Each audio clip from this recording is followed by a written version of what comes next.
তার মধ্যে আজকে একটা রেসিপি চিংড়ি মাছের মালাইকারি নারকেলের দুধ দিয়ে। চিংড়ি মাছের মালাইকারির জন্য আমি নিয়েছি চিংড়ি মাছ, প্রমাণ সাইজের চিংড়ি মাছ নিয়েছি আমি। আর ইনগ্রিডিয়েন্টস বলে দিই, নারকেলের জন্য, দুধের জন্য নারকেল নিয়েছি, মালাইটা বের করে নেবো আমি। ইনগ্রিডিয়েন্টস নিয়েছি পেঁয়াজ বাটা, আদা বাটা, রসুন বাটা, লঙ্কা বাটা, গোটা লঙ্কা ফোড়নের জন্য, জিরে ধনিয়া আছে, ছোটো এলাচের বাটা দেবো, গরম মশলা ইউজ করব না, একটু চিনি, নুন, হলুদ আর সর্ষের তেল। এই চিংড়িগুলো একেবারে ফ্রেশ, একজনের পুকুর থেকে ধরা হয়েছে, এগুলো আমরা বলেছিলাম দেওয়ার জন্য, সেখান থেকেই নিয়ে এসেছি। যখন নিয়ে এসে তখনই পুরো ছটফট করছিল, যাই হোক একেবারে ফ্রেশ। মাছগুলো আমি কেটে নিচ্ছি।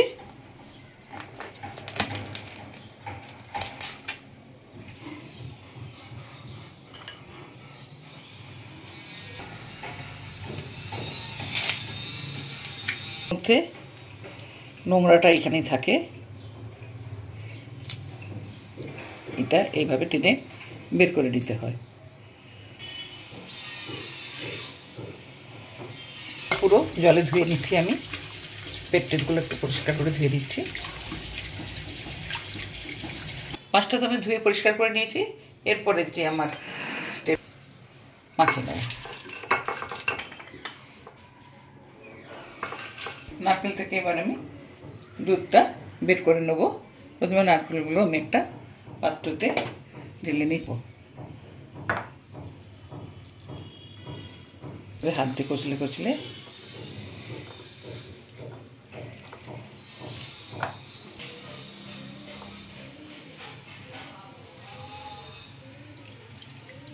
দুধটা ঢেলে নিচ্ছি।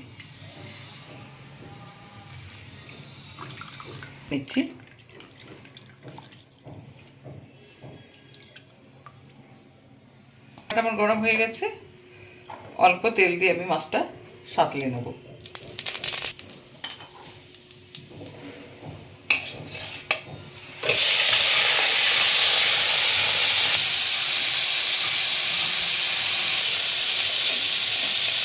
মাছটা আবার হালকা করে সাঁতলানো হয়ে গেছে। এবারে আমি কড়াইতে সরষের তেল দিয়ে দিয়েছি।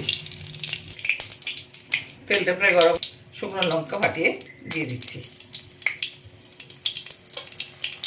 একটু হলুদ দিচ্ছি, মশলাটা যাতে না ছিটিয়ে আসে সেজন্য আমি প্রথমে দিচ্ছি পেঁয়াজ বাটা, এরপরে আমি দিচ্ছি আদা বাটা, রসুন বাটা,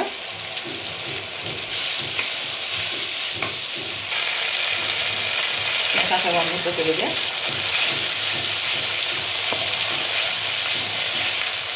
হলুদ দেবো, পরিমাণ মতো হলুদ দেবো, জিরে ধনে একসঙ্গে গুঁড়ো দেবো আমি। এরপরে দেবো লঙ্কার গুঁড়ো,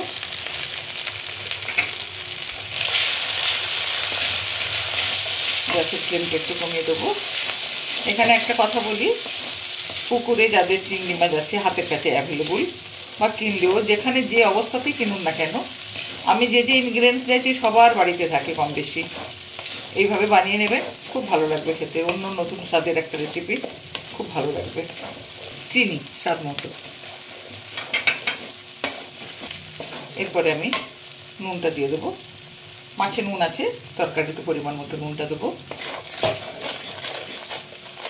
ভাজা হয়ে গেছে, পুরো তেল ছেড়ে দিয়েছে চারদিকে, কালারটা পুরো চেঞ্জ হয়ে গেছে। এরপরে জলটা দেবো নারকেলের দুধ, আর কোনো এক্সট্রা জল আমি অ্যাড করব না।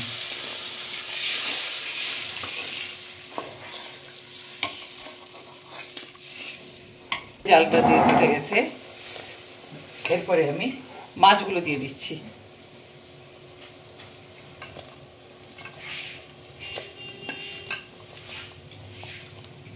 একবারে দিয়ে দিচ্ছি ছোটো এলাচের বাটা,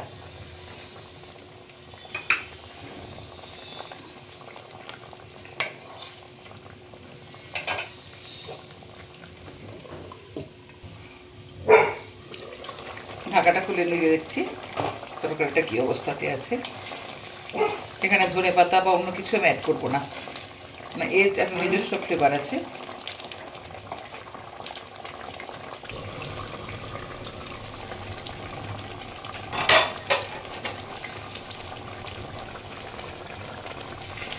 তরকারিটা আমার হয়ে গেছে, এবার আমি ঢেলে নেব পাত্রে।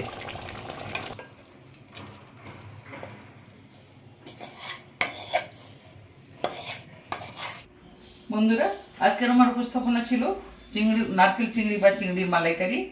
পুরোভাবে খাওয়ার জন্য তৈরি হয়ে গেছে। প্রথম থেকে শেষ পর্যন্ত রেসিপিটা আপনাদের সামনে তুলে ধরেছি। আশা করি আপনাদের ভালো লেগেছে। অবশ্যই কমেন্ট করবেন, শেয়ার করবেন, লাইক করবেন, আর আমার পাশে থাকার জন্য অবশ্যই সাবস্ক্রাইব করবেন। একবার হলেও বাড়িতে চেষ্টা করবেন। নমস্কার।